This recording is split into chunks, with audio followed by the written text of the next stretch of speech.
मित्रों, आज हम आपके साथ एक और भयानक मामले पर नजर डालने जा रहे हैं और आज हम बात करने वाले हैं काव्या मुकुल केस के बारे में। इस घटना की शुरुआत होती है मध्य प्रदेश के जाने माने शहरों में से एक जबलपुर से। यह सिविल लाइंस थाना क्षेत्र के अंतर्गत रेलवे मिलेनियम कॉलोनी है। यहाँ मुख्य रूप से रेलवे में काम करने वाले कर्मचारी रहते हैं अपने परिवार के साथ। सरकारी क्वार्टर्स बने हुए हैं। इसी जगह RB 3/364 के फ्लैट में एक फैमिली रहा करती थी। इसमें थे घर के मुखिया राजकुमार विश्वकर्मा, इनकी 16-17 साल की बेटी काव्या विश्वकर्मा और 7-8 साल का बेटा तनिष्क विश्वकर्मा। बस यही 3 लोग थे। जो राजकुमार की पत्नी थी और दोनों बच्चों की मां थी आरती विश्वकर्मा, वह मई 2023 में ही दुनिया छोड़कर चली गई थी। उनका निधन हो गया था। उस दौरान ये लोग पूरी फैमिली और रिश्तेदारों के साथ जम्मू घूमने के लिए गए हुए थे।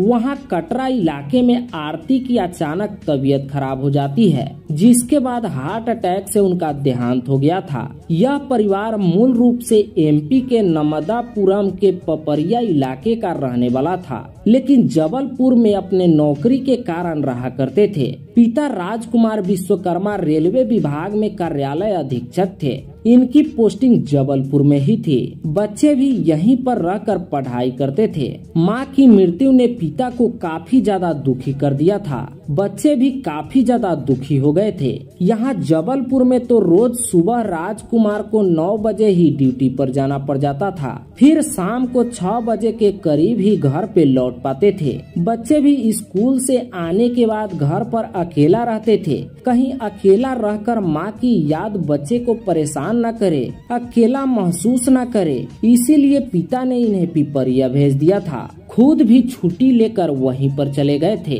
वहाँ पर भरा पूरा परिवार था। ज्वाइंट फैमिली थी। दादा दादी, चाचा चाची, कजन, भाई बहन सभी लोग थे। पिता ने सोचा कि बच्चे सबके साथ रहेंगे तो माँ की उतनी याद नहीं आएगी, फिर यह पढ़ाई लिखाई पर भी ध्यान दे पाएंगे। बीच बीच में राजकुमार को काम के सिलसिले में जबलपुर आना पड़ता था। बच्चों को भी पढ़ाई लिखाई और टेस्ट वगैरह के लिए यहाँ लाते थे। फरवरी 2024 के आसपास से दोनों बच्चों का एग्जाम शुरू होने वाला था। बेटी की बोर्ड एग्जाम थी। यह 10वीं कक्षा में थी। इसी बीच राजकुमार दोनों बच्चों को पपरिया से जबलपुर बुलवा लेते हैं। बेटा तनिष्क 4th क्लास में पढ़ता था। बेटे का तो यहाँ पर बिल्कुल भी मन नहीं लग रहा था। वह कहता कि इसे दादा के पास रहना है, वही ठीक है। पिता ने कहा कि एक बार एग्जाम खत्म हो जाए तो वहीं पर चले जाएंगे, वहीं एडमिशन करा देंगे। इनका भी मन वहीं पे लगा रहेगा। इन्होंने अपने ऑफिस में पपरिया टारसी में ट्रांसफर लेने के लिए आवेदन भी कर दिया था, जिसका जवाब आना बाकी था। अब 13 मार्च 2024 को बेटी काव्या का बोर्ड एग्जाम खत्म होता है। 16 मार्च को बेटे का भी एग्जाम खत्म हो जाता है। उसके बाद 17 मार्च को बच्चे वापस पेपरिया लौट जाते हैं। ट्रांसफर होने के बाद पिता भी वहीं पर शिफ्ट हो जाते हैं। इससे सभी लोग खुश थे। धीरे धीरे ये लोग माँ के जाने से उभर रहे थे, लेकिन इन्हें क्या पता था कि इससे पहले ही इनके साथ एक और अनहोनी होने वाली है। 15 मार्च 2024 शुक्रवार का दिन दोपहर के करीब 3 बजे एक रिश्तेदार राजकुमार के घर पर आते हैं। इन्होंने घर के मेन दरवाजे पर बाहर से ताला लगा हुआ देखा, लेकिन फिर भी यह दरवाजे को नॉक करते हैं। अंदर आवाज लगाते हैं पर कोई भी जवाब नहीं मिलता। इसके बाद इन्होंने आसपास के पड़ोसियों से पूछा कि यह परिवार कहाँ गया है। पड़ोसियों से भी कोई भी जानकारी नहीं मिली। पड़ोसियों के अनुसार आज सुबह से इस परिवार के किसी भी सदस्य को नहीं देखा गया था। राजकुमार भी अपनी ड्यूटी पर जाते हुए नहीं दिखाई दिए थे, ना ही उनके बच्चे बाहर खेलने के लिए आए। यह सुनकर रिश्तेदार थोड़े चिंतित हुए। अब यह पपरिया में राजकुमार के भाई को कॉल करते हैं। बताते हैं कि यहाँ पर तो ताला लगा हुआ है और परिवार का तो कुछ अता पता ही नहीं है। दरअसल इसी 3 बजे के आसपास पपरिया में रहने वाली एक लड़की ने अपने व्हाट्सएप पर राजकुमार के नंबर से आया हुआ एक मैसेज देखा था। राजकुमार विश्वकर्मा के चाचा लगते थे। काव्या इसकी कजन थी। वो मैसेज 4 सेकेंड का एक वॉइस नोट था। उसमें काव्या की आवाज थी। काव्या ने बोला, मुस्कान जल्दी जबलपुर आओ, पापा और तनीष को मुकुल ने मार दिया है। यह मैसेज कजन को 3-4 घंटे पहले आया था, लेकिन यह उस समय अपना फोन यूज नहीं कर रही थी। जब फोन उठाया और व्हाट्सएप चेक किया तब इन्हें यह वॉइस नोट मिला। इसको सुनते ही इसके पैरों तले जमीन खिसक गई। अब इन्होंने अपने पिता को यह सुनाया, बाकी घर वालों को भी सुनाया। सभी लोग इसे सुनकर घबरा जाते हैं। पपरिया से जबलपुर लगभग 235 किलोमीटर दूर है। वहां पहुंचने में कम से कम 4 घंटे लगते हैं। जाने के लिए इतना भी टाइम नहीं था। फौरन कजन के पिता ने जबलपुर में रहने वाले अपने एक जानने वाले को कॉल किया। उनसे कहा कि राजकुमार के घर पर जाकर चेक कीजिए। ऐसी ऐसी बात है, जिसके बाद ही वह रिश्तेदार यहाँ घर पर आते हैं। बंद ताला देखने के बाद इन्होंने पपरिया में कॉल करके इसके बारे में बताया। फिर हुआ कि पुलिस को बुलवाई और ताला तोड़कर अंदर जाइए। रिश्तेदार ऐसे ही करते हैं। इन्होंने सिविल लाइंस पुलिस स्टेशन में सूचना दी। थोड़ी ही देर में लोकल पुलिस और रेलवे पुलिस भी दोनों कॉलोनी में आते हैं। सबकी मौजूदगी में घर के मेन गेट को तोड़ा गया। अब पुलिस वाले घर के अंदर जाते हैं। यहाँ की दशा को देखकर सबके पैरों तले जमीन खिसक जाती है, क्योंकि यहाँ जगह जगह पर खून के छींटे थे। जब यह लोग किचन में गए तो वहाँ फर्श पर राजकुमार विश्वकर्मा खून से लथपथ पड़े हुए थे। लाश पॉलीथीन में लिपटा हुआ था। अब यह हुआ कि दोनों बच्चे कहाँ पर हैं। पुलिस ने इन्हें घर में ढूंढते हैं। हर कमरा हर कोना छान मारा गया, लेकिन बच्चे कहीं पर भी नहीं मिले। राजकुमार का कत्ल हुआ था और दोनों बच्चे गायब थे। इसी बीच एक पुलिस वाले ने किचन के पास मौजूद फ्रिज पर कुछ निशान देखा, जैसे कि खून के धब्बे हो। हैंडल पर भी धब्बा था। यह फ्रिज चालू अवस्था में ऑन था। जब इसके दरवाजे को खोला गया तो अंदर से तनिष्क मिलता है। वह भी कंबल में और पॉलीथीन में लिपटा हुआ पड़ा था। फ्रिज से उसे बाहर निकाला गया। यहाँ राजकुमार और तनिष्क दोनों के सिर पर किसी भारी भरकम चीज से वार करने के निशान मिले। बड़े ही सातिराना तरीके से यहाँ पर सब कुछ अंजाम दिया गया था। इनके चोटों पर बैंडेज के रूप में कपड़े बांधे गए थे, ताकि खून का रिसाव जमीन पर ना फैले। खून को छिपाने की कोशिश की गई थी। बाथरूम में भी खून के अंश पाए गए। पुलिस को यह भी लगा कि यहाँ पर नाश्ता वगैरह भी किया गया होगा। खाने पीने के जूठे बर्तन थे। बचे हुए कुछ खाने भी थे। यहाँ अगरबत्ती की लकड़ी भी मिली। ऐसा लगा कि यहाँ पर खुशबू के लिए अगरबत्ती जलाया गया होगा, ताकि यह सुगंध 100 के दुर्गंध में मिल जाए और किसी को शक ना हो। ऐसा लगा कि यहाँ पर खून की दुर्गंध को छिपाने के लिए अगरबत्ती जलाई गई थी, ताकि किसी को शक ना हो कि यहाँ पर 2 परिवार के सदस्य को मार दिया गया है। तीसरी कहाँ पर है, यानी बेटी काव्या। अब सभी लोग सोचने लगे कि आखिर तीसरी सदस्य काव्या बेटी कहाँ पे है। अब उसको ढूंढने की प्रक्रिया शुरू होती है। यह भी डर था कि कहीं उसके साथ भी ऐसा कुछ तो नहीं हुआ है। काव्या ने अपने वॉइस नोट में एक लड़के का भी जिक्र किया था, जिसका नाम था मुकुल भाई, और पिता के कत्ल का इल्जाम इसी पर लगाया था। कहीं यही लड़का कत्ल के बाद काव्या को उठाकर तो नहीं चला गया। उधर पपरिया में भी परिजनों को सब कुछ पता चल चुका था। वह लोग भी यहाँ के लिए रवाना हो जाते हैं। एक रेलवे अफसर के घर में एक सरकारी क्वार्टर में उनका और उनके बेटे के साथ ऐसी चीज हुई थी। बेटी भी लापता है। यह मामला न्यूज में आने लगा। संगीन मामला तो था ही। पुलिस ने भी काफी तेजी से अपनी जांच शुरू कर दी। शुरू में पुलिस की 4 टीम बनाई जाती है। सबको अलग अलग काम सौंपे गए थे। पुलिस के पास शुरू से ही मुकुल नाम का एक लीड था। यह लड़का यहाँ जबलपुर के मिलेनियम कॉलोनी में राजकुमार विश्वकर्मा का पड़ोसी था। फ्लैट नंबर 3616 में रहता था। इसके घर में माता पिता, एक बड़ा भाई और एक बहन थी। पुलिस जब कॉलोनी के सीसीटीवी चेक कर रही थी तो इसी 15 मार्च की दोपहर 12:30 बजे के आसपास की एक फुटेज सामने आती है। इसमें मुकुल सिंह की स्कूटी पर सवार होकर कॉलोनी से बाहर जाते हुए नजर आ रहा था, लेकिन यह अकेला था। उसके साथ काव्या नहीं थी, लेकिन उसने कुछ सामान भी लिए हुए थे। पुलिस आगे की भी फुटेज चेक करती है। मुकुल के यहाँ से निकलने के करीब 10 मिनटों के बाद काव्या विश्वकर्मा भी कॉलोनी से बाहर जाते हुए दिखाई देती है। इसमें यह पैदल चल रही थी। इसके पास कोई भी सामान नहीं था, मगर उसके हाथ में पुलिस को एक मोबाइल फोन दिखाई दिया, लेकिन इसका फोन तो घर पर मौजूद है। फिर इसने किसका फोन लिया हुआ है? पता चला कि घर पर काव्या के माताजी का भी फोन रहता था जो गायब है, यानी काव्या अपनी माँ का फोन ली हुई थी। यह लड़की भी उसी दिशा में गई जिस दिशा में मुकुल की स्कूटर गया था। पुलिस ने पहले सोचा था कि काव्या के साथ भी ऐसा ही कुछ हुआ होगा, मगर यह तो कैमरे में जीवित दिखाई दी।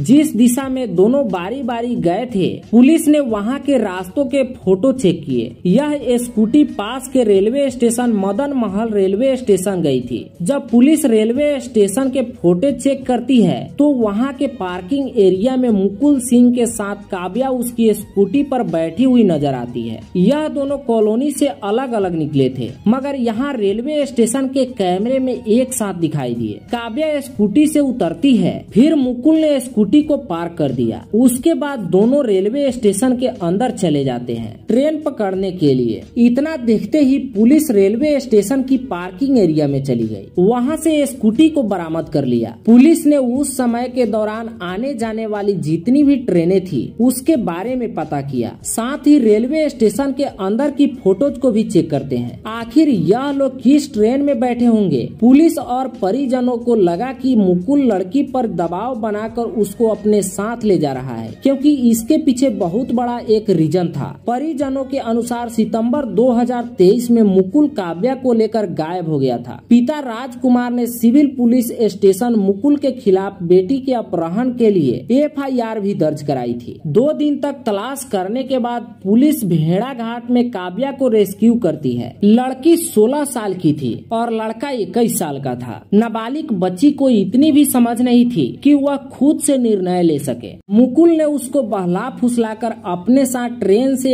एक रिसोर्ट में ले गया था। उसके साथ अवैध संबंध बनाए थे। इसके चलते मुकुल पर पॉक्सो एक्ट भी लगती है। 29 सितंबर 2023 को 15 दिनों तक जेल में रहने के बाद मुकुल को हाई कोर्ट ने जमानत कर दिया था। अब इतने संगीन चार्जेस पर उसको जमानत कैसे मिल गया, वह भी इतनी जल्दी, यह अभी आपको आगे पता चल जाएगा। मुकुल ने इसी केस के चलते परिवार से दुश्मनी पाल ली होगी। उन्हीं अनैतिक संबंध के फोटो और वीडियो बनाए होंगे, जिसके आधार पर वह लड़की को ब्लैकमेल कर अपने साथ ले जा रहा है और उसके पिता और भाई का कत्ल भी कर दिया है। खैर, इधर जवाब पुलिस रेलवे स्टेशन के अंदर फुटेज से चेक कर रही थी। इसमें मिला कि यह प्लेटफॉर्म नंबर 1 से अंदर तो गए थे, लेकिन प्लेटफॉर्म नंबर 4 से बाहर आ गए थे। दोपहर 12:59 पर प्रवेश किया और 2 मिनट के अंदर ही दूसरे प्लेटफॉर्म से बाहर निकल गए। आखिर इन्होंने ऐसा क्यों किया,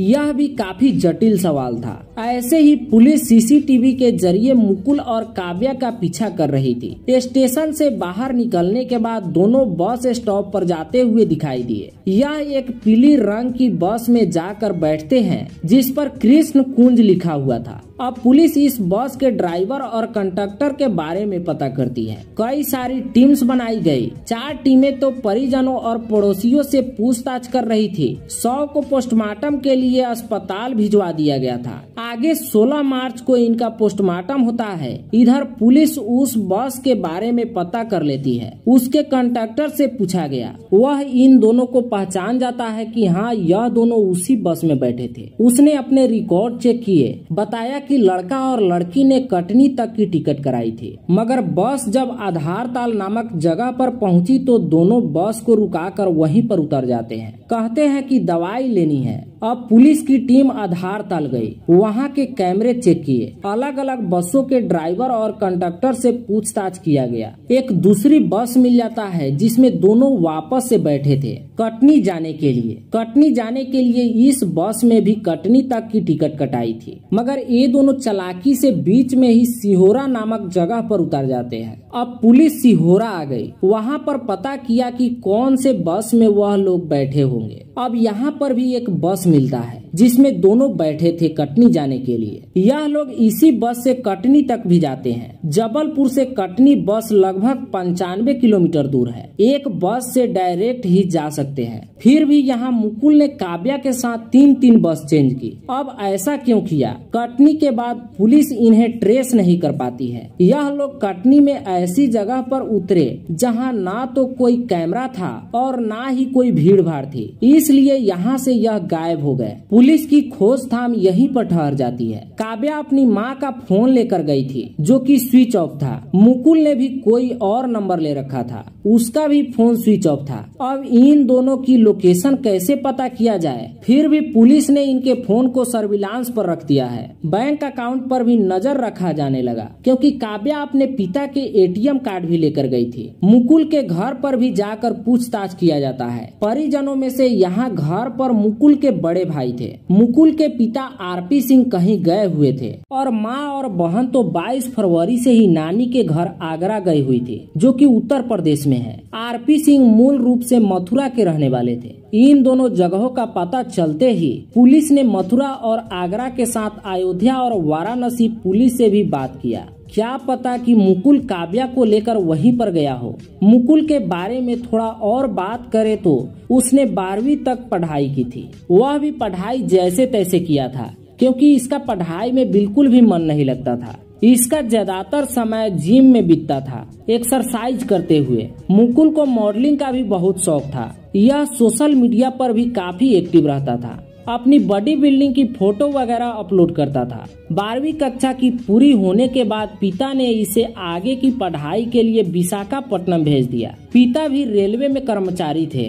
कुछ वक्त विशाखापट्टनम में रहने के बाद यह लड़का बिना कॉलेज में इन्फॉर्म किए, बिना घर वालों को बताए वापस जबलपुर में आ जाता है। पुलिस कॉलोनी के पिछले दिनों की सीसीटीवी फुटेज भी चेक कर रही थी। 16 मार्च को पोस्टमार्टम पूरी होने के बाद राजकुमार और तनीष के 100 परिजनों को सौंप दिए गए। इसी दिन पपरिया में इनका अंतिम संस्कार हुआ। राजकुमार के फैमिली में कोई भी नहीं बचा था, बस काव्या बची थी जो मुकुल के साथ गायब थी। राजकुमार के बड़े भाई ने अपने छोटे भाई और भतीजे का अंतिम संस्कार किया। इस घटनाओं और शिकायतों के आधार पर पुलिस संज्ञान ले रही थी। घर में सबका रो रो कर बुरा हाल हो चुका था। जल्द ही यह परिवार पपरिया शिफ्ट होने वाला था, मगर अचानक से यह सारी घटना घटित हो गई थी। धीरे धीरे घर वालों को एहसास होने लगा कि काव्या मुकुल के साथ मिली तो नहीं है। अगर वह लड़का विवश करके ले गया तो काव्या के पास मोबाइल है,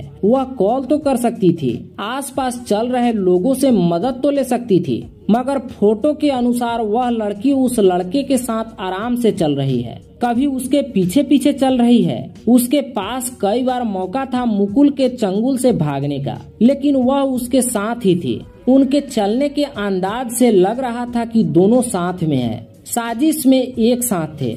आगे की जांच में पुलिस को 15 मार्च की एक और फोटोज मिलती है कॉलोनी की, जो कि सुबह 3 बजे की थी। इसमें मुकुल काव्या के घर पास जाते हुए दिख रहा था। यह बारी बारी कुछ सामान लेकर उसके घर की तरफ जा रहा था। इसने अपने हाथ में ग्लव्स वगैरह पहन रखे थे और बैग लिए हुए थे। इधर घर की छानबीन के दौरान पुलिस को घर के पिछले दरवाजे पर कुछ डैमेज मिले। हो सकता है कि मुकुल इसी रास्ते से अंदर आया होगा। कैमरे में भी वह घर के पिछले हिस्से की तरफ से जाता हुआ दिख रहा था। अब पुलिस के मन में एक और सवाल उठता है, अगर काव्या उसे प्यार करती थी, उसकी मर्जी से यह घर के अंदर आया था, तो वह दरवाजा क्यों नहीं खुला था? उसको गैस टॉर्च इस्तेमाल करने की क्या जरूरत थी? मुकुल ने जबरदस्ती एंट्री क्यों ली? कुछ पड़ोसियों और वॉचमैन से पता चला कि इन्होंने 15 मार्च की सुबह 7:30 बजे के आसपास काव्या के चीखने की आवाज सुनी थी। उसने पापा शब्द कहकर पुकारा था,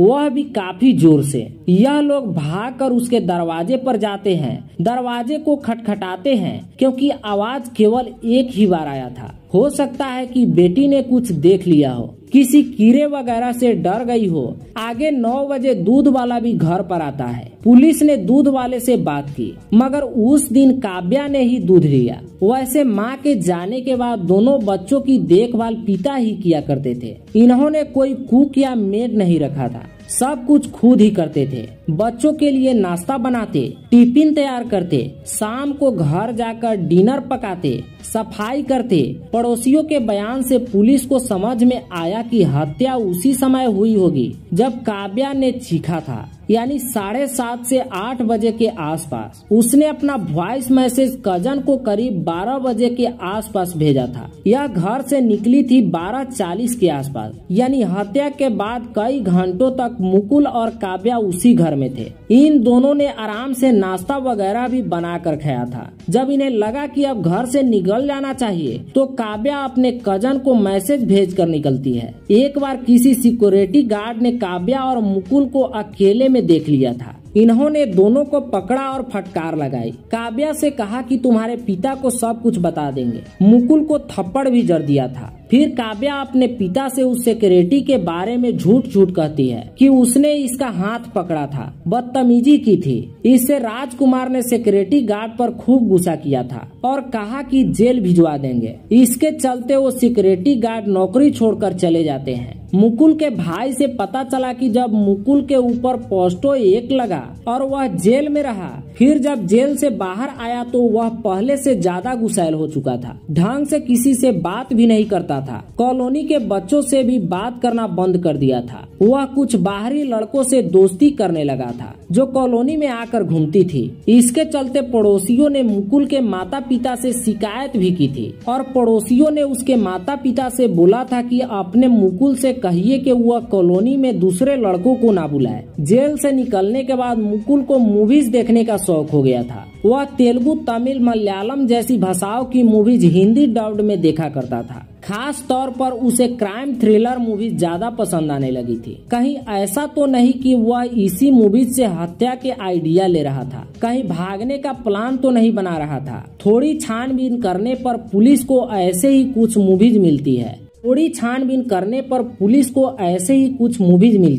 एहसास हुआ कि मुकुल ने वारदात को अंजाम देने से ज्यादा पुलिस से बचने के लिए इन मूवीज की आइडिया लिया था। दोनों पूरी तैयारी के साथ भागे थे। मुकुल ने अपनी सर्टिफिकेट, लीगल डॉक्यूमेंट वगैरह भी रख लिए थे जो कि एक नौकरी में चाहिए होते हैं। क्या पता कि दोनों भागकर कहीं सेटल हो जाए। काव्या अपने पिता का एटीएम कार्ड लेकर गई थी जिसे पुलिस फ्रीज नहीं करती है। सोचा कि इसके जरिए लोकेशन पता करेंगे कि वह कहां पर है। 17 मार्च को काव्या अपना फोन ऑन करती है कुछ वक्त के लिए और एटीएम कार्ड से 10,000 रुपए निकालती है। 18 मार्च को इनकी लोकेशन पुणे में मिली। वहां पर एक रेस्टोरेंट में काव्या ने एटीएम से पेमेंट किया था। फौरन पुणे की पुलिस को अलर्ट किया गया। यहाँ से भी एक टीम वहाँ के लिए रवाना होती है, लेकिन जब तक पुलिस यहाँ पर पहुँचती है यह रेस्टोरेंट से गायब हो चुके थे। अब यहाँ के कैमरे से इनका पीछा किया जाता है। पता चला कि यह विशाखापट्टनम जा रहे हैं। अब टोटल 8 टीम इनके पीछे लगाई गई थी। पुलिस ने मुकुल पर 10,000 का इनाम भी रख दिया था।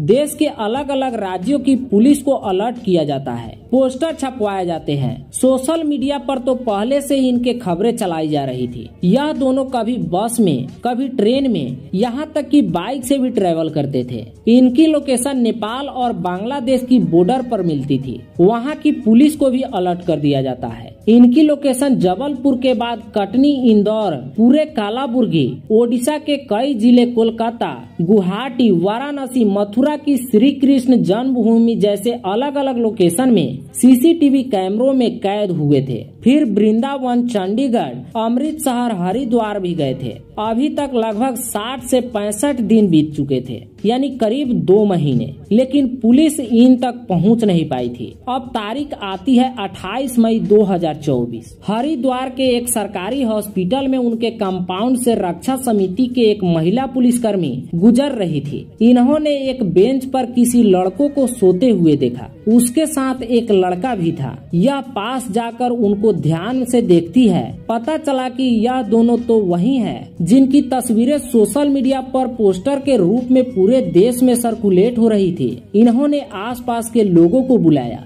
सबके सामने इन दोनों के उनके नाम पूछे। लड़का कहता है कि वह अपना सामान लेकर आता है। फिर बताता है लड़की यहीं पर थी। लड़का चला गया और लौटा नहीं। लड़की अपना नाम बताती है काव्या विश्वकर्मा। इसके बाद हरिद्वार पुलिस को सूचना दी गई, वह इसे अपने साथ ले गई। फिर हरिद्वार पुलिस ने जबलपुर पुलिस को सूचना दिया। 29 मई तक पुलिस जबलपुर आई। पुलिस को जो भी चीजें जाननी थी सब कुछ काव्या से पता चलने वाला था। यह बात तब की है जब काव्या अपने प्रेमी मुकुल के साथ पहली बार भागी थी, यानी सितंबर 2023 में पिता के दबाव में उसे मुकुल के खिलाफ अनैतिक कृत्य की रिपोर्ट लिखवाना पड़ा था। पिता रिश्ते के खिलाफ थे क्योंकि बच्ची बहुत छोटी थी, सिर्फ 10वीं में ही पढ़ती थी, अभी पढ़ाई भी पूरी नहीं हुआ था। उन्होंने कहा कि पहले पढ़ाई पूरी कर लो, उसके बाद देखेंगे। काव्या के पिता ने मुकुल के पिता को भी बोला कि अपने बेटे को समझा लीजिए।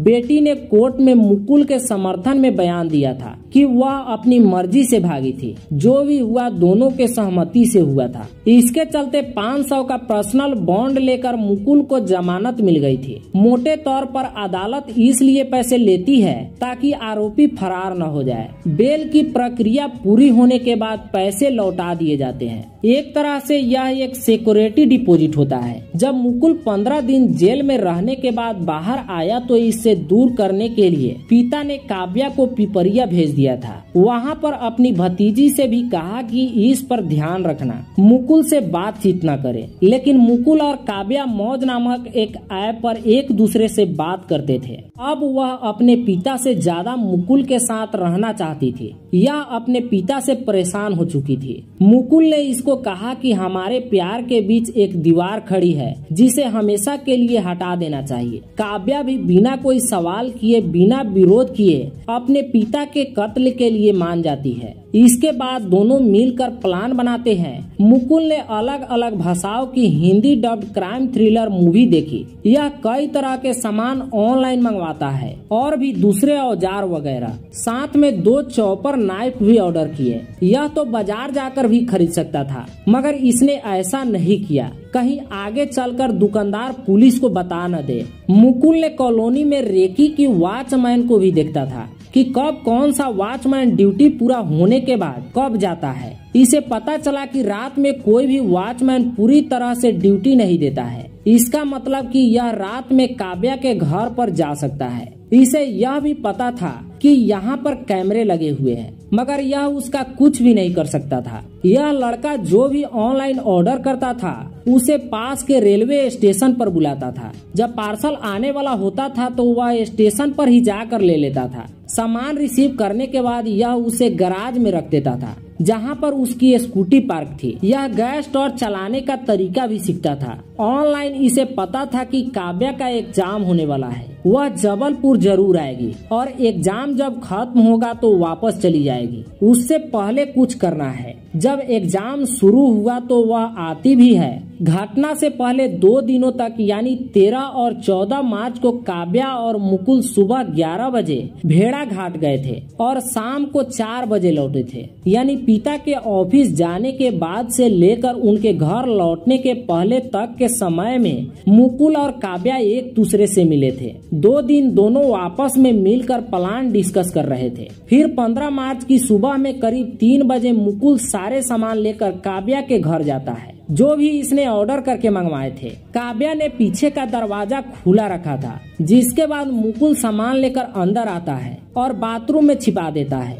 वहीं पर असेंबल करता है। दोनों सुबह होने तक काव्या के रूम में रहे शारीरिक संबंध बनाते हैं, अनैतिक क्रिया करते हैं। सुबह करीब 7:30 बजे पिता राजकुमार उठते हैं और किचन में आते हैं। तभी कुल्हाड़ी से मुकुल राजकुमार के सिर पर पीछे से वार करता है। कई बार इस दौरान काव्या डर के मारे चिल्ला देती है। तभी पड़ोसी और वॉचमैन आवाज सुनकर आए थे, मगर उनके आने से पहले ही राजकुमार ने दम तोड़ दिया था। भाई तनिष्क भी नींद से जग जाता है। वह इस घटना को होते हुए देख लेता है। इसके बाद उसका भी यही हाल किया गया जो उसके पिता के साथ किया गया था। लोग यहाँ पर आते हैं, दरवाजा खटखटाते हैं और चले जाते हैं। अब हत्या के बाद इन्होंने सफाई की, तनीष को फ्रिज में रखा, खुद को इन्होंने बाथरूम में साफ किया। गैस टॉर्च से मुकुल घर के पीछे के दरवाजे को डैमेज करता है ताकि लगे कि फोर्सफुल एंट्री हुई है। काव्या ने वॉइस मैसेज में जो भी मुकुल का नाम लिया था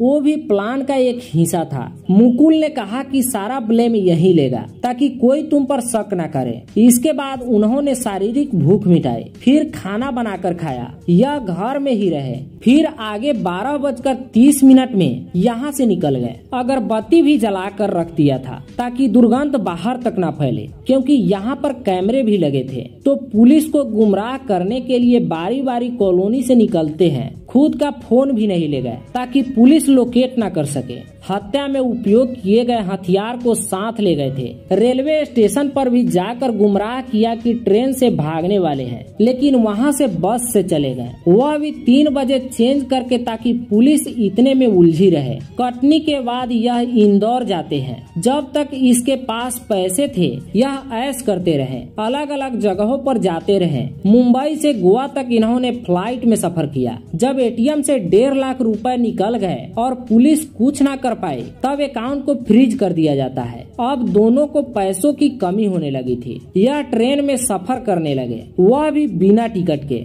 ट्रेन में यह सोते थे, खाने पीने के लिए मंदिर में जाते थे, गुरुद्वारे में जाते थे, वहाँ पर भंडारे में खाते थे, कुछ खाना पैक करवा कर भी रखते थे। पुलिस के अनुसार इन्होंने एक जगह पर भीख भी मांगी और लोगों का जूठा भी खाया था। पहले तो यह ऐश करते थे, फिर खाने के लाले पड़ गए। बीच में यह बेंगलुरु गए थे किसी दोस्त के घर पर। जब पता चला कि ऐसी घटना को अंजाम देकर गए थे तो वहाँ से दोस्त ने भी इनको भगा देता है। इन्होंने कुल्हाड़ी को बेंगलुरु में ही फेंक दिया था। 30 मई की दरमियानी रात को मुकुल जबलपुर की सिविल लाइंस पुलिस स्टेशन में आकर सरेंडर कर देता है। इसको डर था कि कहीं सभी लोग मिलकर काव्या को ही नहीं मार डाले, क्योंकि जिसके लिए मुकुल ने सब कुछ किया था वही पकड़ी जा चुकी है। तो फिर इसके भागने का क्या फायदा। पुलिस इसको पकड़ नहीं पाई थी, बल्कि इसने खुद आकर सरेंडर किया था। इसने अपने सीने पर एक टैटू भी बनवा रखा था जिसमें 5 चेहरे थे। यह तब बनवाया था जब नवंबर 2023 में जेल से छूटा हुआ था। इन 5 सिरों का मतलब था इनके 5 टारगेट थे जिन्हें यह भूल ना पाए, इसलिए टैटू बनवाया था। पहला टारगेट था काव्या के पिता जिन्होंने केस कराया था। दूसरी थी काव्या जिसने पिता का साथ दिया था। हालांकि बाद में इसे पता चला कि काव्या पिता के साथ नहीं थी, उनके दबाव में बयान दिया था। आगे इसके ही बयान के आधार पर मुकुल को जमानत मिली थी, वो इसके साथ रहना चाहती थी। फिर मुकुल अपने टारगेट से इनको निकाल दिया था। तीसरी वह महिला अफसर थी जिन्होंने उस केस की इनविटेशन करके इसको फंसाया था। चौथा था एक पड़ोसी जो काव्या से मिलने पर रोक टोक करता था। 5वीं थी काव्या की कजन जो उसको इससे बात करने से रोकती थी। 1 जून को पुलिस दोनों को क्राइम रिक्रिएशन के लिए ले गई। पता चला कि दोनों 100 को ले जाकर कहीं दूसरे जगह ठिकाने लगाने वाले थे। उसके लिए 2 चौपार भी ऑर्डर करके मंगवाए थे, लेकिन घटना के दौरान रक्त को देखकर इनकी हिम्मत नहीं हुई, जिसके बाद 100 वहीं पर छोड़ दिया। पुलिस का कहना था कि जैसे काव्या ने कत्ल में साथ दिया है, इसके लिए यह लोग कोर्ट से अपील भी करेंगे। नाबालिग होते हुए भी ऐसी साजिश रच रही है, इस पर एडल्ट की तरह केस करनी चाहिए। मुकुल जेल में है, काव्या भी लॉकअप घर में है, इन पर कार्रवाई चल रही है। ऐसे एक लड़की ने प्यार के लिए अपने प्रेमी के साथ मिलकर पिता और भाई के साथ ऐसी वारदात को अंजाम दिया। दोस्तों, इस घटना को सुनाने का मकसद किसी को दुखी करना या परेशान करना नहीं है, बल्कि आपको सतर्क और जागरूक करना है। हमारा उद्देश्य है कि आप इस जानकारी से कुछ सीखें और सावधान रहें। इस पूरी घटना पर आपके क्या विचार है हमें कमेंट में जरूर बताएं। साथ ही आप इस वीडियो को किस शहर से देख रहे हैं यह भी जरूर लिखें। अगर आपको हमारी मेहनत पसंद आई हो तो कृपया इस वीडियो को लाइक करें और अपने दोस्तों के साथ शेयर करें ताकि यह जानकारी ज्यादा से ज्यादा लोगों तक पहुंच सके। अगर आपने अब तक हमारे चैनल को सब्सक्राइब नहीं किया है तो कृपया अभी सब्सक्राइब कर लें। धन्यवाद।